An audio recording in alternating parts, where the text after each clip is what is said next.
ഓണസദ്യക്ക് വിളമ്പാനുള്ള പാവയ്ക്ക പച്ചടിയുടെ റെസിപ്പിയാണ് കേട്ടോ നമ്മളിന്ന് ചെയ്യുന്നത്. അതിനായിട്ട് ഞാൻ വെള്ള പാവയ്ക്കാണ് എടുത്തിരിക്കുന്നത്. അത് 4 മുറിച്ച് വളരെ തിന്നായിട്ടുള്ള സ്ലൈസാക്കി മുറിച്ച് വെച്ചിട്ടുണ്ട്.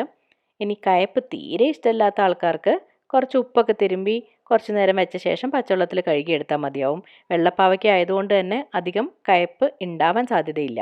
അതിലേക്ക് നമ്മൾ അരയ്ക്കാനായിട്ട് 2 ടേബിൾ സ്പൂൺ തേങ്ങ, പിന്നെ അതിലേക്ക് 2 പച്ചമുളക്, ഇത്ര മാത്രം മതി.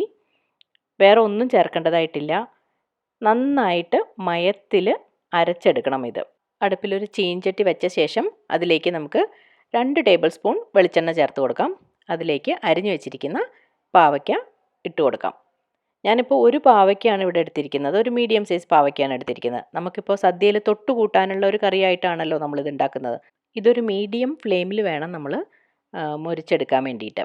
ഇതൊന്ന് നമ്മൾ ഒന്ന് സ്പ്രെഡ് ചെയ്ത് കൊടുത്ത ശേഷം കുറച്ച് നേരം അതിങ്ങനെ കുക്കാവാൻ വേണ്ടി വെക്കുക. അപ്പോൾ അതിങ്ങനെ സൈഡിൽ നിന്നൊക്കെ ഇങ്ങനെ മൊരിഞ്ഞ് വരും.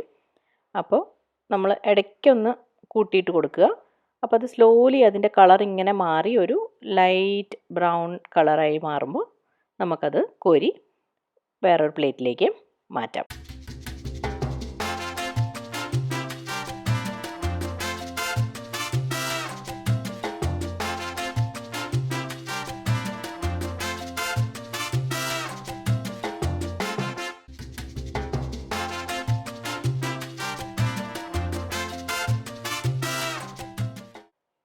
ഇനി നമ്മൾ അതിൻ്റെ ചൂടോടെ തന്നെ അതിലേക്ക് നമ്മൾ മഞ്ഞൾപ്പൊടി ചേർക്കുകയാണ്.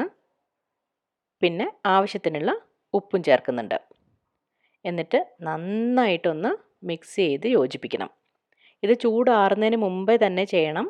വറുത്ത് കോരിയിട്ട ഉടനെ തന്നെ ചെയ്യേണ്ട കാര്യമാണ്. ഇത് ഇങ്ങനെ തന്നെ എടുത്ത് കഴിക്കാൻ നല്ല രുചിയാണ് കേട്ടോ. ഇനി നമുക്ക് അടുത്ത സ്റ്റെപ്പിലേക്ക് കടക്കാം.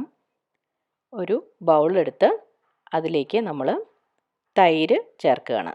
ഇത് നമ്മൾ മിക്സിയിൽ പൾസ് ചെയ്യാതിരിക്കുന്നതാണ് നല്ലത്. കാരണം ഇലയിൽ വിളമ്പാനുള്ളതുകൊണ്ട് കുറച്ച് തിക്കായിട്ടുള്ള ഒരു പച്ചടിയാണ് നമ്മൾ ഉണ്ടാക്കാൻ ഉദ്ദേശിക്കുന്നത്.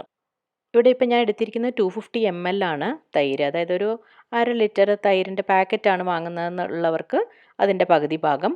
അതല്ല നമ്മൾ വീട്ടിലുണ്ടാക്കിയ തൈരാണ് ഉപയോഗിക്കുന്നതെന്നുള്ളവർക്ക് ഒരു 1 ഫുൾ കപ്പ് തൈര് എടുത്താൽ മതിയാവും. ഇതൊന്ന് നന്നായിട്ട് വിസ്ക് ചെയ്ത് എടുക്കണം. ഇനി നമുക്ക് ഇതിലേക്ക് ചേർക്കേണ്ടത് തേങ്ങയും പച്ചമുളകും കൂടി നമ്മൾ അരച്ചെടുത്തതാണ്. അതിനുശേഷം നമുക്ക് ആവശ്യത്തിന് ഉപ്പ് ചേർക്കണം. നമ്മൾ പാവയ്ക്കയിൽ നേരത്തെ കുറച്ച് ഉപ്പ് ചേർത്ത കാര്യം ഓർമ്മയുണ്ടാവണം. ഇതെല്ലാം കൂടി ഒന്ന് ഇളക്കി യോജിപ്പിക്കാം. പിന്നെ തൈര് നമ്മൾ ഒരു മീഡിയം പുളിയുള്ള തൈര് എടുക്കുന്നതായിരിക്കും നല്ലത്. തീരെ പുളിയില്ലാത്തത് വലിയ സ്വാദുണ്ടാവില്ല. അതുപോലെ തന്നെ വല്ലാതെ പുളിയായാലും സ്വാദുണ്ടാവില്ല.